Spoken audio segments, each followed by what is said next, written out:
kindergartners. Welcome to your TV classroom. Today is January 8th, and it's Friday. Woo woo! Now, before we get going on our math, let's check in with our bodies. How is your brain feeling? Are your thoughts slow? Are they fast? Are they wobbly? Or are they calm? How does your body feel?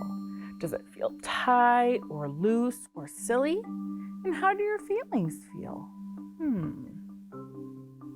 I'm in the green zone. I'm ready to learn. My brain feels calm. My body feels calm. But, I'm a little bit in the blue zone because it's the afternoon and I'm feeling tired here at the TV classroom. But I can still learn. How are you feeling today? What zone are you in? Tell someone around you, your learning buddy, or if you have a pet or someone there to talk to. Great job. Well, it's Number Fun Friday. So let's take a look at our first equation and let's see if we can figure it out. We have 1 and 5. If I have 1 and 5, how much do I have? 6. Yes, 1 and 5 is the same as 6. Very good. Ooh, I need to change that color. I want to make sure that you can see it. Okay. Wait a minute. Those are the same numbers. 1 plus 5 and 5 plus 1. So what's 5 plus 1? Yes, it is also 6. Very good. When we add, it doesn't matter what order our parts are in, it still has the same answer. What's 4 and 1 more? You got it, 5. What's 1 and 4 more? Think about what I said. If the two parts are the same, the whole is the same. If 4 plus 1 is 5, then 1 plus 4 is, yes, 5. Very good. Today we are learning to find the number pairs that make 8 and 9. You need to have 9 counters today, your whiteboard and your pen, and of course your learning buddy. Take a look at the shoes. We're going to build these on our whiteboard. There are 3 sneakers and 3 loafers. So how many in all? 3 and 1, 2, 3. Did you build it? Build 3 and 3. Count it up. How many? 3 and 3 make 6. Do it with me. 3 and 3 make 6. Do it one more time. 3 and 3 make 6. Very good. How many polka dot presents? Yeah, 4. 4 polka dot presents. How many presents with no polka dots? 3. Can you build 4 and 3 on your whiteboard? Build 4 and 3 and tell me how many altogether. 4 and 3 make 7. Very good. There's 7 presents altogether. 4, 5, 6, 7. All right. Now, Mr. Kevin, for this one, we're going to just go to the whiteboard because I'm not going to use counters on the screen. So we are going to make the number 8. Everyone say 8. 8. Write an 8 at the top of your board. Okay. Now, I'm going to make my tens frame. And I'm going to do 5 on top and 5 on bottom. We're not going to use the last 2 because we're only using 8. So I'm going to just kind of color that in. Okay. So now we're trying to find the ways to make 8. Can you make 8 on your board with your counters? Let's see. I'm going to do all the squares but 1 are going to be red. So how many red do I have? I have 7 red and 1 yellow. 7 and 1 makes 8. Okay, I'm going to move this way so you can see me a little bit better. There we go. That's better. Okay. So now what's kind of cool about these two-sided counters, can you make the group? What I do? I'm actually going to write this up here because I'm going to make a list that goes down. So we had 7 plus 1 made 8. What do we have now? How many reds do I have? How many do you have in your first group? 6. 6 plus how many in the other group? 6 and 2. Okay, 6 and 2 make 8. Great. What should we do? Yep, move one to the other group. Meow. What do we have now? 5 and 1, 2, 3. 5 and 3 make 8. What do you notice? Look at the parts we've done so far. Do you notice anything? Mabel, what do you notice? It goes 7, 6, 5. The reds are going down. They're getting fewer. But the yellows are going 1, 2, 3. They're going up. They're getting greater. So if the reds go down by 1, the yellows go up by 1. What number do you think is going to be next without using the counters? 7, 6, 5. You think 4? Okay. Well, I'm going to write it and then we'll check it with the counters. 1, 2, 3, 4. Let's see. I'm going to make this one yellow. How many reds? 4. How many yellows? Oh, Mabel, it worked. We have 4. 4 and 4 makes 8. You do it with me. 4 and 4 makes 8. Okay.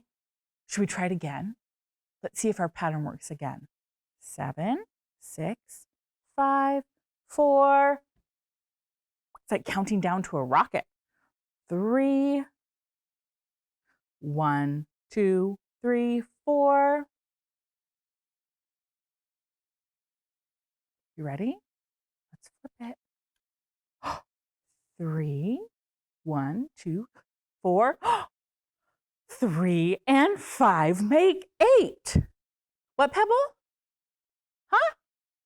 Oh. Do you see what Pebble sees?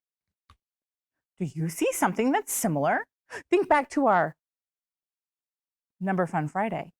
I said, if the two add-ins are the same, but in the opposite order, they still equal the same amount. Friends, look. 5 plus 3. Yeah, and 3 plus 5. We call them switcheroos. We just went like this. We took the 5 and flipped it. Oh my goodness. Let's do the next one. Here we go. How many reds now? 2. Oh my goodness. I don't even have to count the yellows. Look. 2 and 6. 2 plus 6. What do you think the last one's going to be? 1 plus 7 makes 8. Look, we found all the ways to make 8. Nice job, kindergartners. Okay. Are you ready? Now, Mr. Kevin, we're going to go to the whiteboard, or the PowerPoint now. Okay. So, on your whiteboard, I want you to practice writing the number 9. So we start at the top, we make a circle, go up and back down. That makes the number 9. So we've got 1 red, and if we have 1 red, now we're going to make the yellows to get to 9. So I'm going to get my highlighter, and I'm going to make sure it's yellow. Here we go. We already have 1, so our next number is going to be 2. 2, 3, 4, 5, 6, 7, 8, 9. 1 and what made 9? How many yellows do we have? We have 1, 2, 3, 4, 5, 6, 7, 8. 1 and 8 makes 9. Great job, kindergartners. Okay, now what do you think we're going to do? Take a look at the page. What do you think we need to do next? Yeah, let's practice writing the number 5. We do a little line down, little curve, and a line on top. And then let's practice the number 4. Little line down, little line over, big line down. Now, if you don't have a red and yellow marker for your whiteboard, that's okay. You can use circles and X's, and that's what I'm going to use. I'm going to use circles for red and X's for yellow. So how many circles are we going to do? 5. Let's put our circles in. 1, 2, 3, 4, 5. And then how many X's are we going to do? 4. 1, 2, 3, 4. What number did we make? We made the number 9. 5 and 4 makes 9. You say it. 5 and 4 makes 9. Very good. Okay, here we go. What number are we going to trace? What number is the red? 2. What number is the yellow? 7. Now, if you don't have a red and yellow marker for your board, you can use circles and X's. So how many circles are we going to do? 2. 1, 2. How many X's are we going to do? 7. 1, 2, 3, 4, 5, 6, 7. Wait a minute. This one has all but 1. This one has all but 1. And this one has all but 1. So how much does it make? If this one makes 9 and this one makes 9, then this one makes 9 too. So what do we use to make 9? 2 and 7 makes 9. You say it with me. 2 and 7 makes 9. Very good. Okay. Now it's your turn to show me on your whiteboard 2 ways to make 8 and write the number pairs. I'm going to give you 1 minute. Are you ready? Go.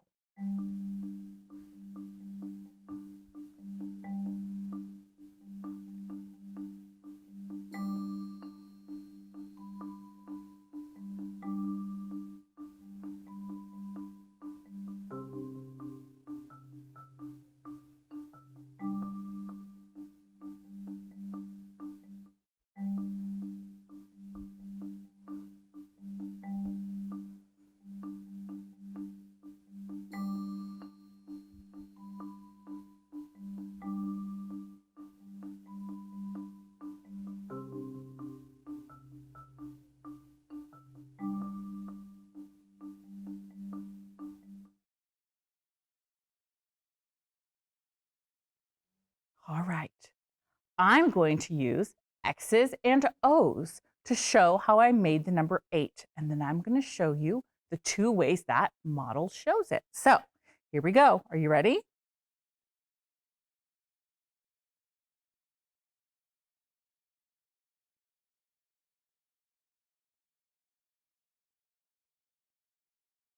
I did 3 X's and 5 O's. 3 and 5 makes 8. 5, 6, 7, 8. Now, I'm going to write the O's first. How many O's did I write? 5 and 3. It's a switcheroo. 5 and 3 make 8. Say it with me. 5 and 3 make 8. Both of them made 8. You could have written 7 and 1, 6 and 2, 3 and 5, 4 and 4, 5 and 3, 2 and 7, or 1 and 8. No, 1 and 7. Oh dear. Sorry, friends. 1 and 7 and 0 and 8 is what I meant to say. So your assignment today is to do more of this same work. You're going to do page 217 and 218 in your math workbook, and you're going to be practicing making the numbers 8 and 9, just like we just did together. Today we learned to find number pairs that made 8 and 9. Did we build or draw the parts? Did we tell the parts? And did we tell what number they made? Blank and blank make blank? We did. Kiss your brain, kindergartners. Nice job today. Now, before your break, don't forget that you're going to need your whiteboard and marker and your learning buddy for your time with Miss Oslin. Have a wonderful break. Have great learning with Miss Oslin, and I will see you Monday. Bye.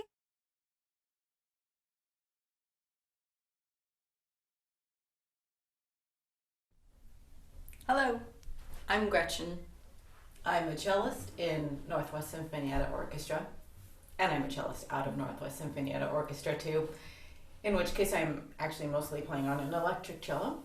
I'll talk more about that maybe at another time. I'm wondering who among you play instruments and who listens to instrumental music? I hope you listen to instrumental music because it does something different to our brains. Even though I also love listening to music with words too. And I'm going to play a song that is an instrumental version of a song with words called Pure Imagination. You don't have to know it. It's from the 1971 film Willy Wonka and the Chocolate Factory.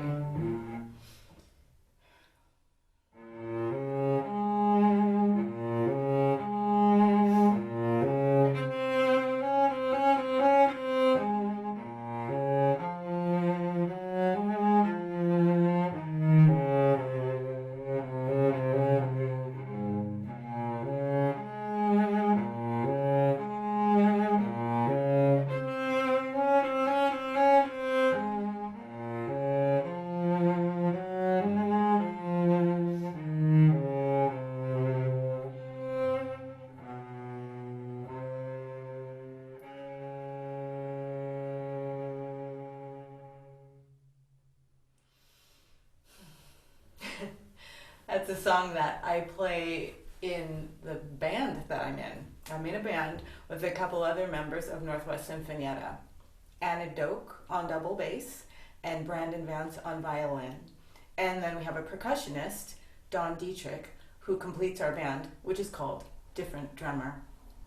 You'll see in the video that will show that Don plays alternative percussion.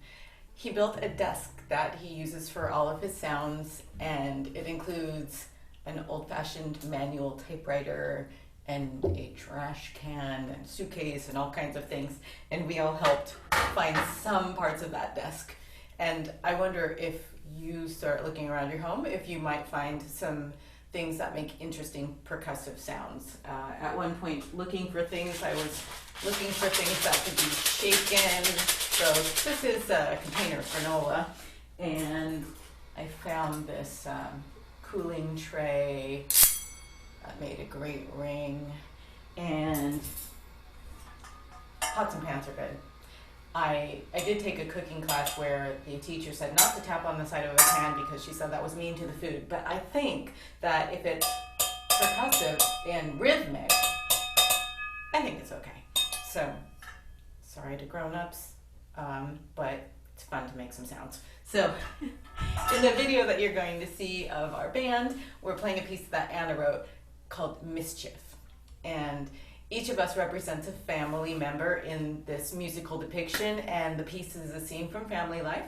So you can imagine who is who and what we're doing using your imagination. I hope that you enjoy.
Hi, kindergartners. Welcome back from your break. I hope you had the opportunity to gather your materials.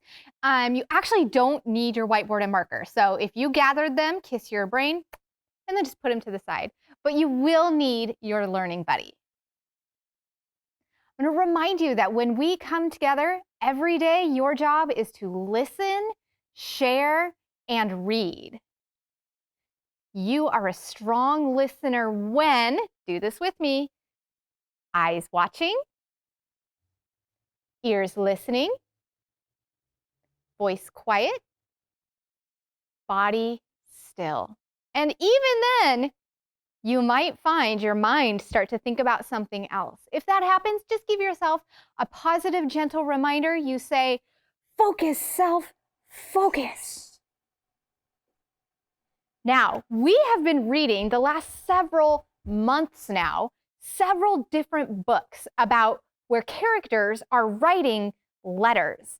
You might remember in Click, Clack, Moo, Cows That Type, which is by Doreen Cronin and pictures by Betsy Lewin. The cows write letters to the farmer. What do they want? Electric blankets. Yes. And so they write letters back and forth to the farmer to get what they want, to persuade the farmer to give them what they want. We also read We Are Best Friends by Aliki. And this is a story about two friends who one of the friends moves away. And they're very sad. But then they figure out that they can write letters back and forth to each other to keep in touch and maintain their relationships.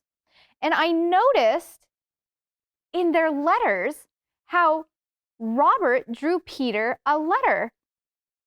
He also included pictures in the letter. It's upside down, but you can see there's a kid laying on the ground, playing with cars, riding bikes, building blocks. Now let's read the words. It says, Robert drew Peter a letter. He drew two friends building a fort. Oh, so it's a fort, not blocks. He drew them playing with their cars. He drew them riding their bikes. He wrote, if you were here, this is what we'd be doing, but you're not. Then he wrote, there is a new boy in school. He has freckles. So he didn't write using words what they'd be doing. He drew pictures. So today we're going to learn how letter writers communicate feelings. That means talk about how they're feeling, their opinions, which is what they think or feel about something, and events with pictures and words. And you're going to do that for your independent work today. But first, we're going to read another book that has an example about how letter writers talk about their feelings, talk about what they're thinking, talk about what's happening using both pictures and words.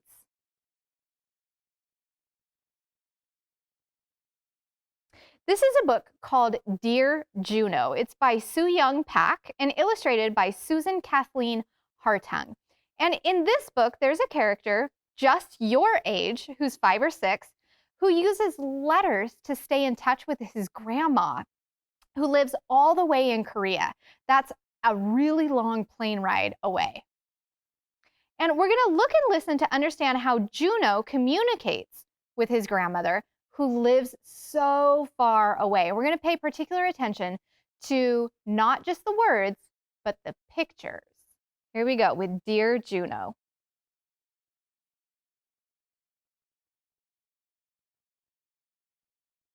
Juno watched as the red and white blinking lights soared across the night sky like shooting stars and waited as they disappeared into faraway places. Juno wondered where they came from. He wondered where they were going, and he wondered if any of the planes came from a little town near Seoul where his grandmother lived and where she ate persimmons every evening before bed. Juno looked at the letter that came that day. It was long and white and smudged. He saw the red and blue marks on the edges and knew the letter came from far away. His name and address were neatly printed on the front, so he knew the letter was for him. But best of all, the special stamp on the corner told Juno that the letter was from his grandmother. He must be feeling excited. I love getting letters. Through the window, Juno could see his parents. He saw bubbles growing in the sink. He saw dirty dishes waiting to be washed. He knew he would have to wait for the cleaning to be done before his parents could read the letter to him.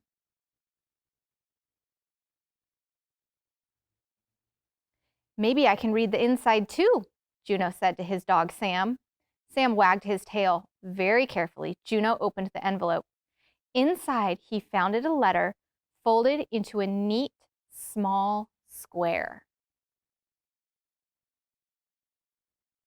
He unfolded it. Tucked inside were a picture and a dried flower. Juno looked at the letters and words he couldn't understand. He pulled out the photograph. It was a picture of his grandmother holding a cat. He pulled out the red and yellow flower.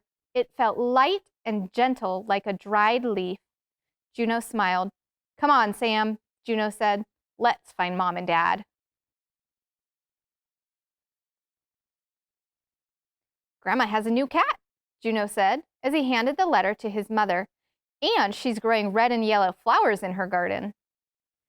"How do you know she has a new cat?" Juno's father asked. "She wouldn't send me a picture of a strange cat," said Juno. "I guess not," said Juno's father. "How do you know the flower is from her garden?" asked Juno's mother. "She wouldn't send me a flower from someone else's garden," Juno answered. "No, she wouldn't," said Juno's mother. Then Juno's mother read the letter to him. "Dear Juno, how are you? I have a new cat to keep me company. I named him Juno after you. He can't help me weed, but the rabbits no longer come to eat my flowers. Grandma." "Just like you read it yourself," Juno's father said. "I did read it," said Juno. "Yes, you did," said his mother. Now, let's take some think time. How did Juno know that his grandmother got a new cat before he read the letter? How did he know she was growing flowers in her garden? Take some think time.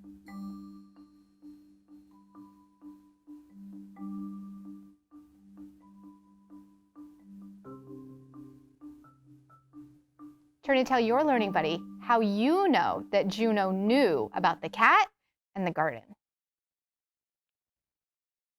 Mabel, he looked at the picture.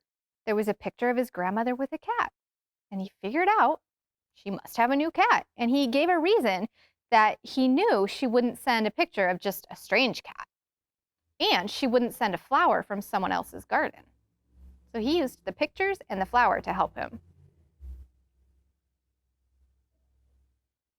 Now, let's keep reading to see how Juno and his grandmother communicate using pictures in their letters. At school, Juno showed his class his grandmother's picture and dried flower. His teacher even pinned the letter on the board.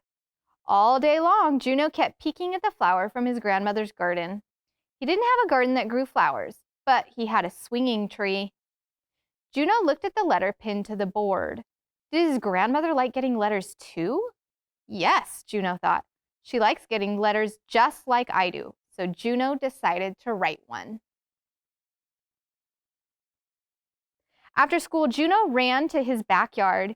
He picked a leaf from a swinging tree, the biggest leaf he could find. Juno found his mother, who was sitting at her desk. He showed her the leaf. "I'm going to write a letter," he told her.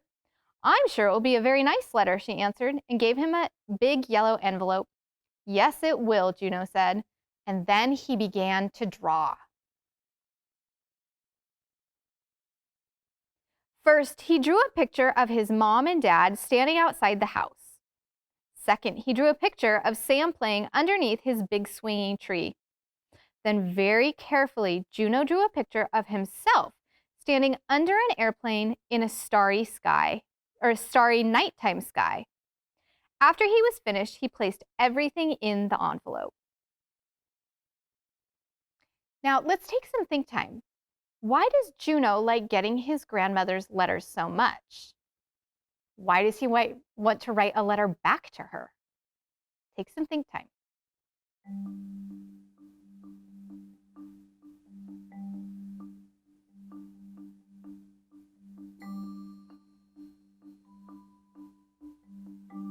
Turn and tell your learning buddy what you're thinking.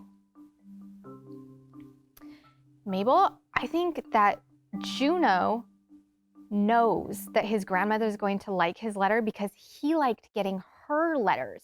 And so he knows that she will also like getting letters from him.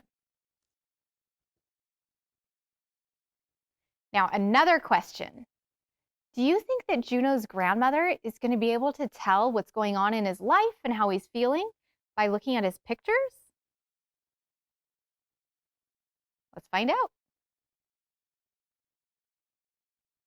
Here's my letter, Juno announced proudly. You can read it if you want. Juno's father looked at the envelope. He pulled out the leaf.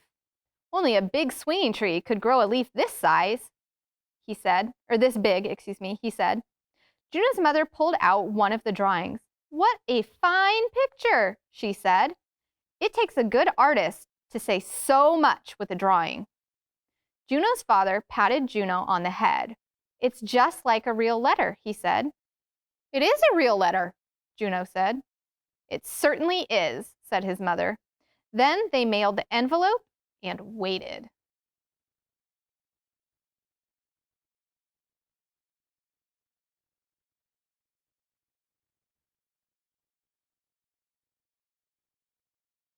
One day, a big envelope came. It was from Juno's grandmother. This time, Juno didn't wait at all. He opened the envelope right away. Inside, Juno found a box of colored pencils. He knew she wanted another letter. Next, he pulled out a picture of his grandmother. He noticed she was sitting with a cat and 2 kittens. He thought for a moment and laughed. Now his grandmother would have to find a new name for her cat. In Korea, Juno was a boy's name, not a girl's. Then he pulled out a small toy plane. Juno smiled. His grandmother was coming to visit. Now, a couple things. How did Juno figure out that the cat was a girl? And how did he figure out that his grandmother was coming to visit? Take some think time.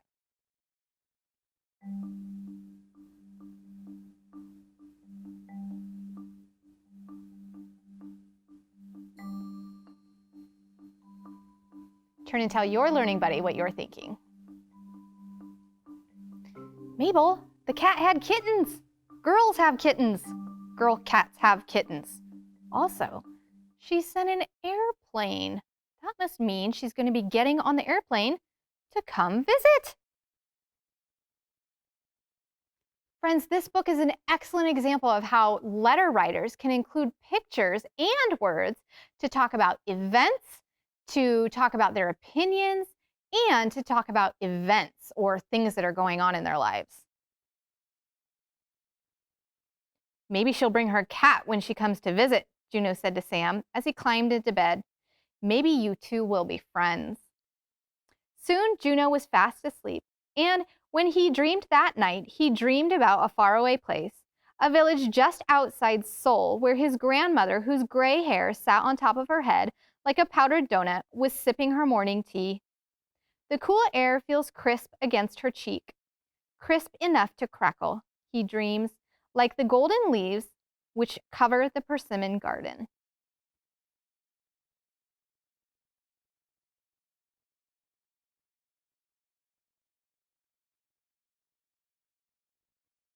Today we learned how letter writers communicate feelings, opinions, and events with pictures and words, just like Juno and his grandmother did, and just like Robert did in the book We Are Best Friends. So today your job is to independently write a letter to someone using words and pictures to talk about how you're feeling, talk about what you think or feel about something, or talk about what's going on in your life. You could even send it to us here at our TV classroom, and we can read it for other kindergarten students to know what you are up to. There's our email address. So you can ask an adult to take a picture of your letter and email it to us, or you can write it and then send it to us, and we will put our address up at the end and put it in the mail. If you tell your teacher that you are watching our TV lessons, we will send you an envelope that already has our address and a stamp on it. So you can just put your letter in and put it in the mail to us, and we'll read it. You're also going to practice reading to yourself every day, including today. You have learned most of the letters of the alphabet. So you're going to practice finding them in your books, using the sounds that you know to read words and to tell what's happening in the pictures. Now, a reminder of our upcoming Wednesday guests. We're going to continue to have our Wednesday art lessons with Miss Teresa. And on Wednesday, January 13th, we will have our newly elected Washington State Senator, Tawana Nobles, will be here to tell her story and read a wonderful book full of amazing affirmations. On Wednesday, January 20th, we're going to have a teacher from Tacoma, Stephen Dunkelberger, will be with us. And we're actually going to be out in your neighborhood learning the history in our own backyards. I'm very excited for that. Now is the time at the end of our show, our lesson, when we get to remind ourselves positive things about ourselves before we go off to do our independent reading and writing. We build ourselves up so that we're confident to take on new challenges. And just before I taught this lesson, my friend from Bernie, Mr. Ballotbat, gave me a call just to say hi and to check on me and ask how I was doing. And that just reminded me how grateful I am that I have so many people in my life who reach out and say hi and check on me. And days when I'm not feeling great, either I'm tired or I'm lonely or I'm upset, I'm frustrated, I think about that and I just remind myself that I am grateful. So that's our affirmation today. And I'm going to challenge you, if you're feeling in the blue or the yellow zone today, to remind yourself that you can be grateful. So practice saying it with me. I am grateful. Thank you so much for reading and thinking with me today. I hope you have a great weekend, and I look forward to seeing you back here on Monday in our TV classroom. Bye.